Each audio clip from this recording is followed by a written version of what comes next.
Más noticias, nos vamos a Chile para el encuentro con nuestro compañero Klaus Reimer, porque la diputada chilena Camila Musante fue amenazada de muerte por el tren de Aragua. Ahora la Fiscalía buscará la formalización de un ciudadano venezolano implicado en el tren de Aragua. Nos vamos hacia allí para el encuentro con Klaus Reimer. Klaus, ¿cómo estás? Buenas tardes, compañeros. Estamos aquí con la diputada Camila Musante, que el martes de esta semana recibió amenazas aparentemente del tren de Aragua, involucrados en el caso de la Fiscalía de Santiago. Diputada, buenas tardes. Estas amenazas, ¿cómo fueron recibidas? ¿A través de qué medio? Fueron recibidas a través de redes sociales en un pronunciamiento que yo hice de que efectivamente la situación y la condición de votación de extranjeros permitiría que incluso miembros del Tren de Aragua pudiesen participar y elegir al próximo presidente de Chile, algo que obviamente yo me opongo. He sido muy clara en esto en el Congreso y recibo una amenaza donde me dicen que ojalá aparezca en una bolsa negra, cortesía del Tren de Aragua, muerta por supuesto. Me pareció que el tenor de la amenaza era lo suficientemente grave como para denunciar, hice la denuncia correspondiente. Sin embargo, no tuve la respuesta que hubiese esperado de parte de la justicia y la respuesta que a cualquiera le debiese dar la justicia ante una amenaza de este tipo tan grave, ¿no? Y es que se rechazó una orden de detención contra esta persona. También, por otro lado, la Fiscalía no ha formalizado hasta ahora a esta persona teniéndola identificada y habiendo confesado que efectivamente había realizado una amenaza en mi contra. Entonces, más allá de mi caso personal, a mí lo que me preocupa es que esto se da dentro del 8º juzgado de garantía, es el mismo que dejó libre al sicario del Rey de Meix. Y bueno, ¿qué está pasando con los jueces? ¿A quién le están respondiendo? ¿Por qué están dejando libre a personas que claramente son peligrosas para nuestra sociedad? Yo creo que ahí tenemos un problema gravísimo en materia de seguridad o de inseguridad que está viviendo nuestro país, pero sobre todo cómo combatimos el crimen organizado, que vemos que está permeando todas nuestras instituciones. Entonces, la verdad es que yo no me tomaría a la ligera. No lo digo por mi caso personal, como personificando todo en mí.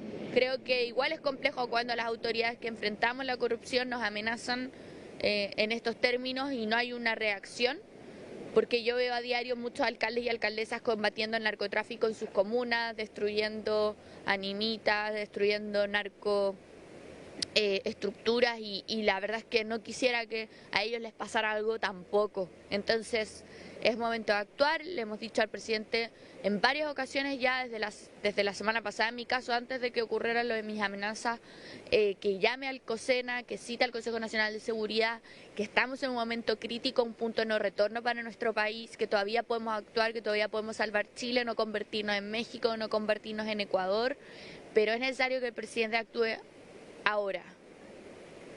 Usted me decía que se identificó al responsable de estas amenazas. ¿Por qué cree que se deja libre y cuáles son las falencias de nuestro sistema judicial para no tomarlo detenido? Bueno, las falencias son varias, porque ya lo veíamos, o sea, tenemos juezas que se quedan dormidas mientras tienen que prestar atención en una audiencia en un caso de un sicariato. Y creo que la principal falencia hoy día del Poder Judicial es que no existen tribunales especializados, no hay tribunales de crimen organizado que sean especializados para ver este tipo de delitos, que esos jueces tengan la protección debida para que no puedan ser amenazados y también para que no puedan ser corrompidos tan fácilmente. Y en eso creo que todavía nos faltan muchos pasos que dar como país.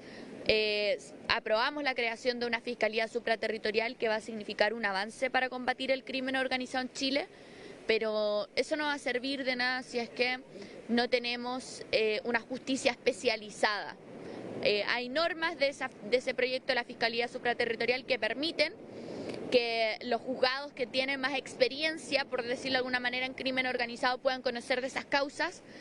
Pero me parece a mí que eso es insuficiente, que la situación es mucho más grave y que debiésemos tener juzgados especializados con jueces que se preparen, que cuando están en la academia judicial tengan una formación especial, porque si no vamos a terminar como México, como Ecuador, donde las autoridades que se atreven a combatir la corrupción o a combatir el crimen organizado terminan con un balazo en la cabeza o en una bolsa negra, como me dijeron a mí. Diputada, ¿y estas amenazas también se ven vinculadas al tema del narcotráfico al interior de las Fuerzas Armadas?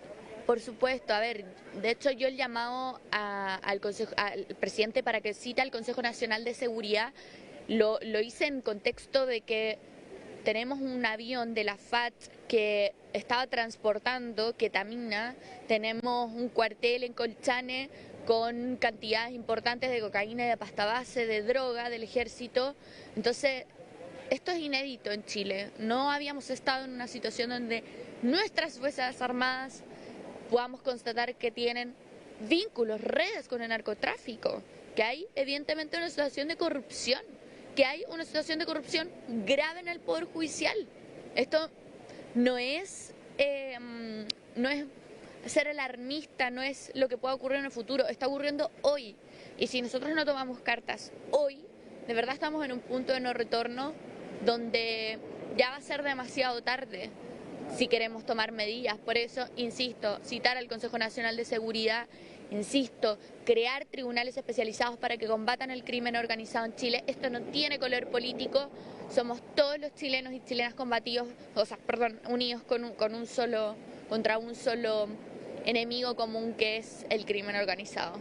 ¿Usted quedó con alguna protección especial luego de estas amenazas?